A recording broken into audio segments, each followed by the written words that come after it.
Okay, let's get to something then. So I've got two boards here. So, yeah, eeny, meeny, miny, stuff it. Let's go for that one. Why not? Actually, no, let's go for this one. Because this one someone's messed with. So these are part of 3 boards which I bought off of eBay. I bought these for £320 for 3. And I've already worked on one. I haven't released a video yet because the past few days has been hectic. This one says, on here, it says no 3 volt, which is interesting. But the TLDR with this one is there's a marking on the back that says no 3 volt. However, when I made another video earlier discussing the PS5 liquid metal issue, I come across this. So, someone's had an attempt at changing the liquid metal on this. So let's just have a look under the scope real quick. I need to make sure that what they've done is actually good. No, not the best at all. It's not really not really a very good job, not a very good attempt. So I may as well clean all of that up.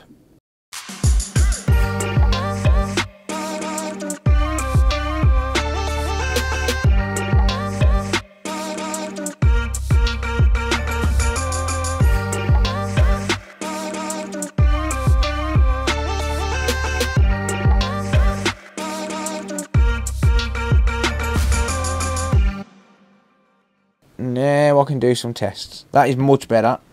Yes, it's got a load of random bits of conformal coating everywhere, but at least it's not caked in liquid metal, and I know that I'm not going to have to worry about it. Alright, I haven't got the multimeter connected up to the PC, but look at the state of my hands now.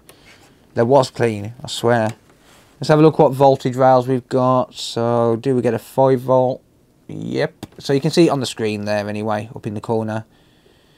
Okay, so this was supposed to have a missing 3 volt according to this, but no, that's there. F7002 is fine. 3.3 volt is valid there. 5 volt there. 2 volt there. Do we get 0.8 volt here when I turn it on? We do. Do we get 2.5 volt when I turn it on? We do. 1.1 volt when I turn it on? Yep.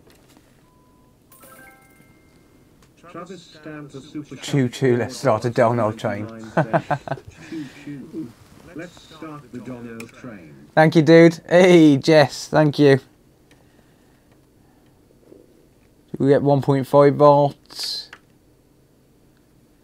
Well, it's actually closer to 1.37 when... Jessica Ryan super chatted $6.13. Thank you, Jess. 557 people watching and only 167 likes. It's all good. Right, so that does... Well, I saw it get to 1 volt, but it's going off too quick to see whether or not we get the full 1.37. We get 5 volts there as well. I'm just going to hunt around. I mean, this board has definitely seen better days. Like, this board is rough as hell. Alright, let's just check a couple more things. So we want to go into diode mode then. Let's check the RAM power management. That's fine. Don't know about... Sam Mod super chatted $2.11. Hungry face. Yo yo. Can't wait for the market tomorrow. Thank you, dude. What market's that, mate? 0.06. I don't know if that's right or not. It might be. It could be a low impedance line. I don't know everything about these, to say the least. 0.23. Okay, we might have an issue here. We might have found something. Car boot. Oh, okay, cool. Nice. Let me know what you pick up, mate.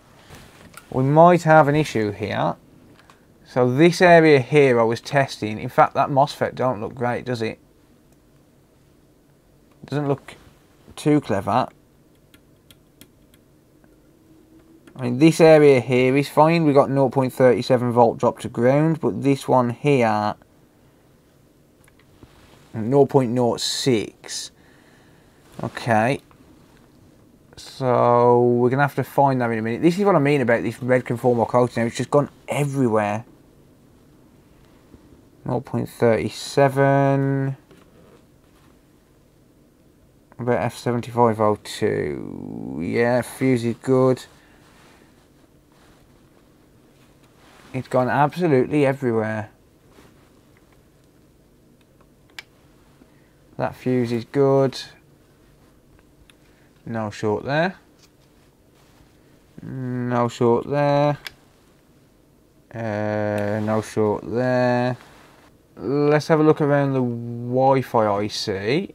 Hopefully I can fix at least one of these boards to pay for the 3.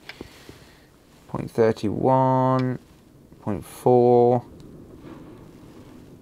0.4. 0.31. 0.4. 0.4. Whoops. 0.3.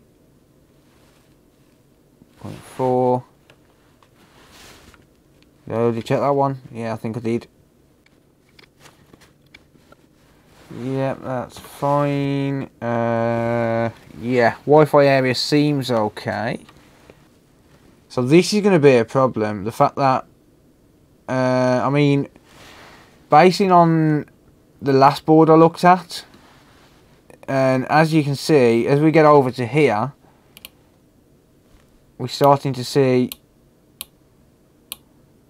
worse looking solder joints as we move along towards the HDMI area.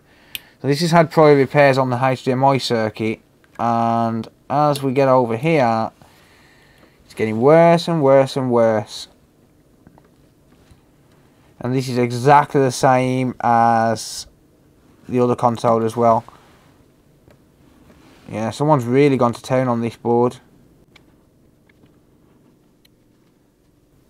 But the solder joints don't look good. It looks like they've used an acidic flux, such as plumber's flux.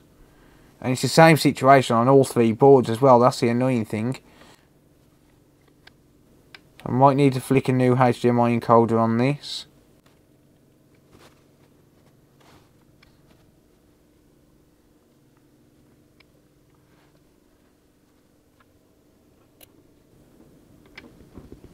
Yeah, I mean, I'm getting good readings, but, you know, those joints are going to be weak as hell on that port. Yeah, they are as well. That one's actually moving.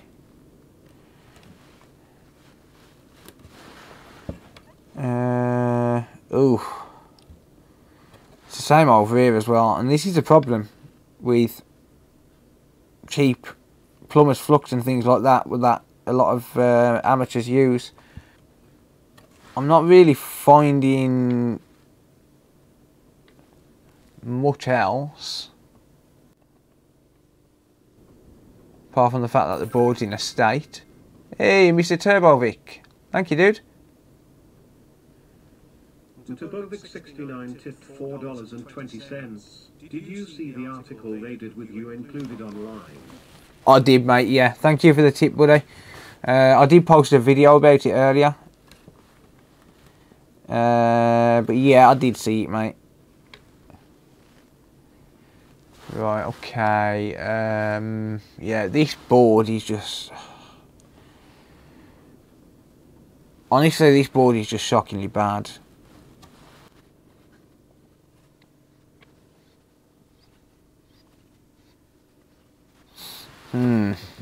Right, so the only issue I appear to be finding... Did I check this area? I can't remember. It appears fine anyway. So the only issue Well, I can ultrasonic it, but it's pointless ultrasonicing it if I can't fix it, because I'm just wasting ultrasonic fluid. The only issue I'm finding is here, around this chip here. Let's just make sure that's still reading the same. Yeah, 0.06, whereas on another donor board it's reading as... It's amazing how the donor board's in better condition than the board we're working on. But on the donor board it reads as 0.23, so there's definitely some sort of an issue there. The problem is, where? What are all the brown flakes? Someone's put conformal coating on the board and it's just gone absolutely everywhere. Have you got a boot sequence? Yes, I will have a boot sequence because it does come up with a blue light, so the boot sequence will be present. Right, so the issue here is that I do know that it's... hang on a second, actually. I was going to remove a cap then. But let's just check something. So this area here is reading 0.06 volts in diode mode, which it should be around about 0.25. This side here it's not. Okay, so if we think about this, this looks fairly burnt, but to be honest it's a PS5 and yeah, they run super hot anyway. So it could be this FET, it could be this cap here. This side's reading normal, 0.68, so it's not short at this side of this resistor. So that must be like a 10k resistor or something. Let's have a look. Probably a 1k or a 10k resistor. 1.75k, so probably a 2k. Yeah, so this side's reading absolutely fine, this side's not. So it could be this, could be this, could be this. That's reading fine on that side. I think this is some sort of a MOSFET or something like that. I don't know exactly,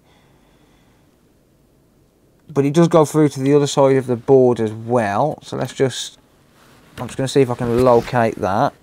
Okay, and it goes to this area here. So this big trace right here. What the hell is the deal with this? The state of this is ridiculous.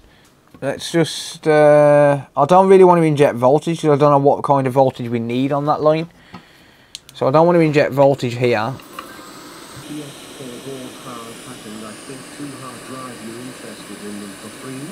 Thank you, Aaron. Yeah, by all means, mate. Thank you, buddy. I always appreciate any gifts that anyone wants to send. I'm actually going to remove this IC first because it does look a little bit charred up. Whoops.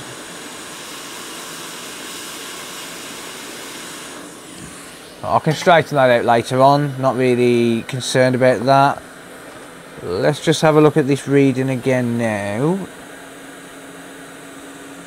Still the same, so no change on that reading. Now stuff it. Just remove the cap.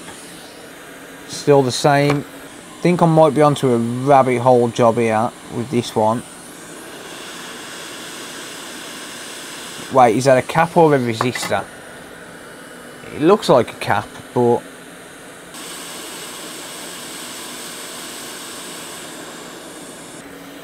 any change? Nope. No change. Right. Voltage injection might not be... voltage injection might be the only option here. The problem is I don't know what kind of voltage I'm meant to expect. So I think I should grab another board. Right. Okay. So I hold in my hand another motherboard. I think this is the one that I changed. Yeah, sorry. This is the one that I replaced the SSD controller and SSD chip on. This should turn on and work. So let's have a look at what voltage do I get on that particular wire. We get 1.8 volts. That could very well be a HDMI encoder issue then, if we're supposed to get 1.8 there. 0.36 volts that goes to. Alright, so here's what I'll do then. Let's check that against my 1.1 volt rail. So is that short to my 1.1 volt rail? 190 ohms. About my 0.8. 280 ohms. Yeah, I should be okay with 1.3, 1.4 volts ish. 1.3, 1.4 volts should be okay. It's not dead short to those rails, so it should be fine. What are we supposed to get to them rails? Let's have a look. Let's double check. So 1.1 is supposed to be open. Ah, we're in continuity, damn it. Hang on. Resistance mode. Okay. I guess I should be checking in resistance mode anyway. Continuity is never going to give me a good reading. So 15k and 6k. Let's have a look. In resistance mode. Check those rails. Yeah, we got like 9k of 9,000 ohms. Oh, hang on. It did say 14 for a second. 9,000 and 288 ohms. Yeah, that's interesting. Should get 6,000 ohms in resistance mode to that line. Right, okay, so that's 0.8 volt line. So I'm gonna have to go for 0.8 volts. Right, I'm gonna inject 0.8 volts. Absolutely nothing at 0.8 volts. No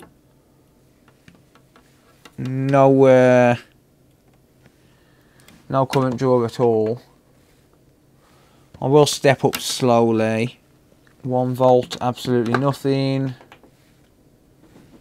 1.2 volts, absolutely nothing. 1.4, nothing. 1.6, I'm not going to go higher than 1.8. Nothing. And 1.8. Okay, now we only get 5 milliamps. Yeah, the short's just not strong enough, is it? Ah, damn it. I get a feeling that that safe bridge is bad, to be honest. We've got a 200 ohm short to the 0.8 volt rail, and on top of that, this is showing up as short as well. So, not short, but not dead short, but it's close.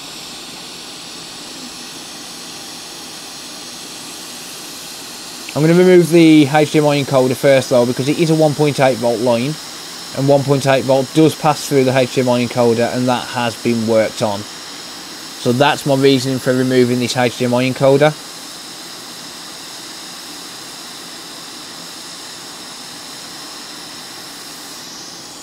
To be honest, with the state of that encoder, it would need to be removed anyway. Let's have a look now and just see if that does anything to clear that short. Alright, no, we're still short. Well, eat shit, you bastards, because now I'm gonna have to remove the safe bridge, because that's the only other thing that it's leading up to is the safe bridge.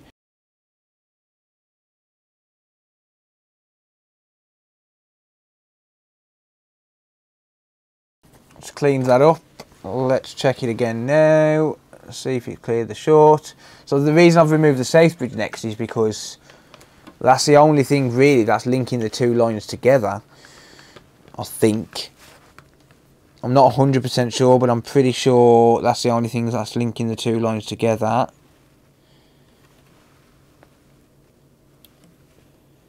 Damn it, I just bent my freaking multimeter probe. Oh, it still hasn't cleared the short. Damn it.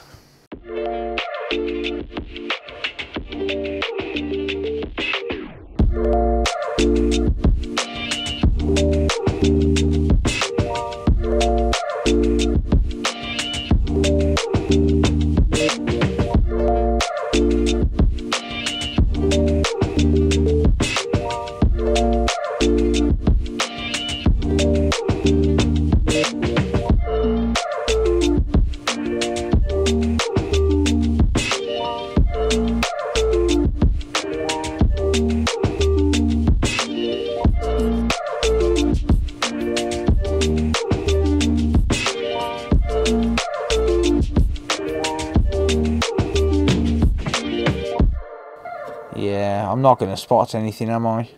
So this circuit, I know that this circuit here, this part, I know that goes to the RAM, but on top of that, I didn't know where this went. But now I'm going to have to remove all of the RAM one by one until I figure out which one's short. And if not, if it still doesn't show up, if it still doesn't clear it, then yeah. And I think it'd be give up time. If it still didn't clear it, I think the issue would likely be in the APU itself, because it could be a case where two lines are shorted underneath the RAM and then that second line goes to the APU. That's possible. And given the fact that we've got lines that do go to the APU right next to it, in fact we might be able to test that. So if we look at where this rail was showing up as short, we've got what look to be data lines which go which are right next to it. Whether they actually go to the same, or rather to the next pad on the BGA, I don't know. But they go down here and directly into the APU. So you see that there? I wonder if those lines are short. Let's have a look. Let's see if I can dig a... or rather, I wonder if those lines are short to the... to that pad. Now we've got 671 ohms to that. What about in diode mode then? 0.3, yeah. So those lines are, well, that line there don't appear short. How about that one next to it? 0.38, yeah. Yeah, I mean, I think the only thing I can really do is remove this RAM one by one and then see if it goes away.